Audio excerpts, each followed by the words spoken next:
Welcome to the unit on circles. If you haven't already, go ahead and print your first and last names on the cover of this packet so that if yours is lost, we can return it to you. And let's go ahead and get started.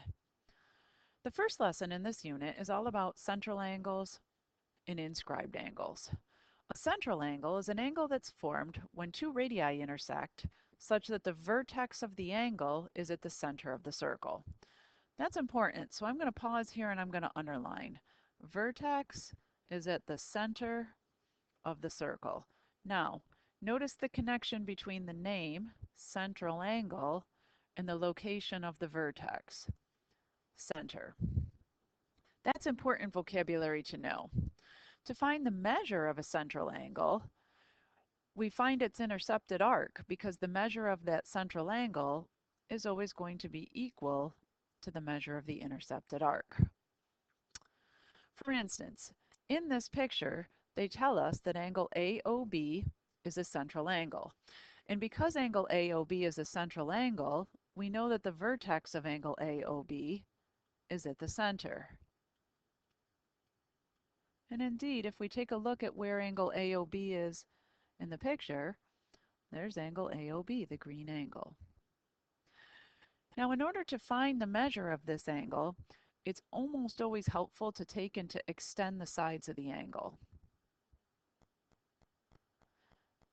The arc that that angle intercepts is going to be the curved part of the circle that lives between the sides of the angle.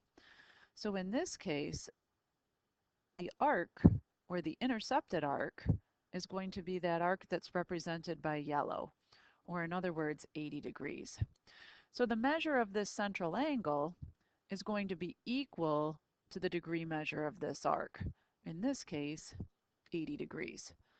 And this should say arc AB. That's a typo that I was unable to fix. But the measure of angle AOB is equal to the measure of arc AB, which is equal to 80 degrees. And again, when the vertex is at the center, the rule says the degree measure of the angle is equal to the degree measure of the intercepted arc. So let's go ahead and see how we might use this fact in order to solve problems. In example 1, it says find x in each diagram or each picture below. So the center of that angle, the center of the circle will always be represented by a small dot. So I know that the center of that angle in part A is represented by that red dot. What's going to be a very helpful, useful tool for you in dealing with circles is I would label everything they give you. If they give you the measure of a central angle, use that to find the arc. If they give you an arc, use the arc to find the central angle, even if it's not what you're looking for. And I'll show you in example 1 exactly why that can be helpful and useful. In letter A, they give us that the measure of that green central angle is 120 degrees. And if the green central angle is 120 degrees, then I know that the yellow arc that it intercepts also has to be 120 degrees. And you might say, well, Miss McCann, that's not what we're looking for. We're really trying to find x here. And I say, well, that's okay, because we can use what we know about this central angle in this arc in order to find x. I know that the blue angle forms a linear pair with 120, making its degree measure 60. And if the degree measure now of that blue central angle is 60, I know the degree measure of its intercepted arc must be 60 degrees as well. And what's really cool about this is that notice that together these two arcs go exactly halfway around the circle. And notice that if I add them together, the 60 degrees plus the 120 degrees gives me 180 degrees, which is exactly halfway around the circle. So I'm going to say 180 degrees in what I'm going to call a semicircle, which is exactly halfway around the entire circle. And there would be 360 degrees in the whole circle. And I don't think either of those are going to come as a shock or a surprise to anybody. If I were to go back over here to example A and want to find the number of degrees in that red arc, That red arc travels exactly halfway around the circle, making it a semicircle with a degree measure of 180. Likewise, if I take a look now at example B, the yellow arc is exactly 250 degrees. And if I keep in mind that all of the arcs together in a circle have to add up to 360 degrees, and I know that the piece made up by the yellow arc is 250 degrees, it must be that the piece made up by the purple arc is 110 degrees. And again, you might say, well, Ms. McCann, that's not what you were asked to find. You were asked to find x. And you'd be absolutely right. However, we need the degree measure of that purple arc in order to find x. X is a central angle. I know this because its vertex is at the center of the circle, and his degree measure is going to be equal to the number of degrees in the arc he intercepts. And it just so happens that the arc he intercepts is 110 degrees. So the value of x in that picture, 110 degrees. The moral of the story is if you know the arcs, use them to label the angles. If you know the angles, use them to label the arcs, always. So that's the first type of angle that you need to be aware of, the central angle.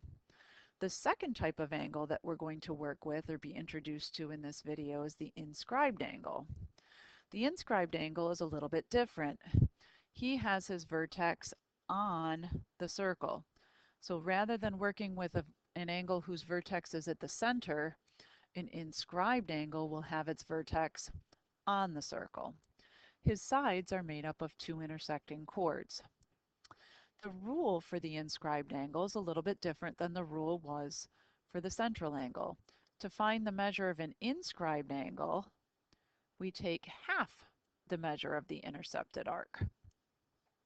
So if we look at the picture, in the picture, angle ABC is an inscribed angle.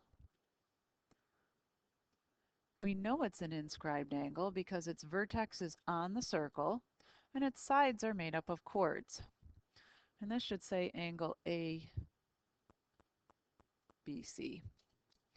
His degree measure, because his vertex is on the circle, is going to be half of the arc he intercepts.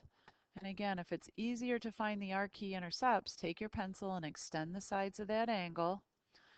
The arc that he intercepts is going to be the curved part of the circle that lives between the sides of that angle. So in this case, the arc that he intercepts is 100 degrees. The degree measure of the angle, because the vertex is on the circle, is half of the 100 degrees, or in other words, 50 degrees.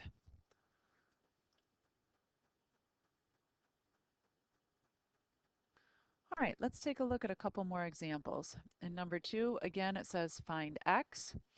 Well, x is an inscribed angle. His vertex is on the circle, and because his vertex is on the circle, his degree measure will be half of the arc that he intercepts. The arc that he intercepts is going to be the curved part of the circle that lives between the sides of the angle, or 84 degrees, making the value of x 42 degrees. In letter B, again, we have this inscribed angle. The measure of that inscribed angle is equal to half of the arc that he intercepts. So the arc that he intercepts, again, is going to be the curved part of the circle that lives between the sides of the angles. 30 is half of what number? Well, that's going to make the measure of that yellow arc 60 degrees. And then lastly, in letter C, this is where things really start to get fun because we have both an inscribed angle, which is represented by angle X. I know he's inscribed because his vertex is on the circle. And we have a central angle. And I know he's a central angle because his vertex is at the center of the circle. Well, the degree measure of the central angle is 70. And I know that the degree measure of the central angle is always equal to the arc that he intercepts. So that means that that yellow arc that lives between the sides of that purple angle must be equal to 70 degrees. I know that that's not the angle that we're being asked to find, but I'm always, when working with circles, always going to use my angles to label arcs and my arcs to label angles. This is really helpful to me because now that I know that the measure of that yellow arc is 70 degrees, I can use the measure of that yellow arc to find the measure of the red inscribed angle. The red inscribed angle has his vertex on the circle, and his degree measure is equal to half of the arc that he intercepts, or half of the 70 degrees, which is 35 degrees. So the value of x in this instance would be 35. We'll do more work with these central and inscribed angles when you come back to class, but for now, see what you can do with your newfound knowledge and solve the problems on the next page.